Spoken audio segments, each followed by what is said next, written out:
Niger. Quand nous étions élèves, nous lavions à tour de rôle les toilettes nauséabondes. Nous balayions la cour de l'école à tour de rôle. Nous plantions et arrosions les arbres. Nous montions le drapeau à tour de rôle et chacun était pressé de se mettre au pied du grand mât pour entonner l'hymne national. Ah, le drapeau, symbole de la patrie, était plus qu'un morceau de tissu multicolore. Il était la raison d'être de tous et de chacun. Parce qu'on pouvait perdre sa peau pour ce drapeau. Dès que ce drapeau, il y a pourquoi tu n'es pas venu au drapeau?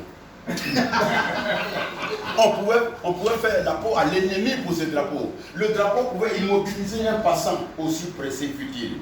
Même les morts intimaient à leur cortège de faire allégeance au drapeau avant de poursuivre leur ultime voyage. C'était un héritage, c'était une tradition, c'était une contrainte acceptée et partagée. Ça, c'est notre temps. Aujourd'hui, nos enfants vont à l'école comme des bœufs à l'abattoir. Ils vont à l'école pour réussir dans la vie et échouer dans la société. Mais qu'est-ce qui s'est passé?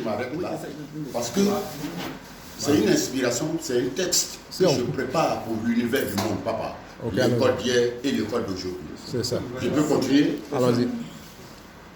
Aujourd'hui, nos enfants vont à l'école comme des bœufs à l'abattoir. Ils vont à l'école pour réussir dans la vie et échouer dans la société. Un élève peut apprendre l'histoire de la Côte d'Ivoire et sortir, descendre le drapeau national et le déchirer en lambeaux comme un torchon. Et il n'y a rien. Un élève peut insulter, menacer son enseignant et le pourchasser comme un rat jusqu'à son dernier retranchement. Et il n'y a rien. Il peut même dire son amertume à la télévision nationale avec des thèmes qui défient l'autorité et le bon sens.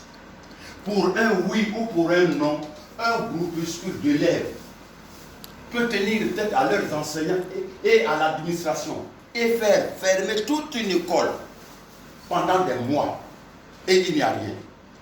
Pendant ce temps, les institutions en charge de l'éducation de la République fonctionnent bien. L'orthodoxie tant clamée dans les politiques sonne faux.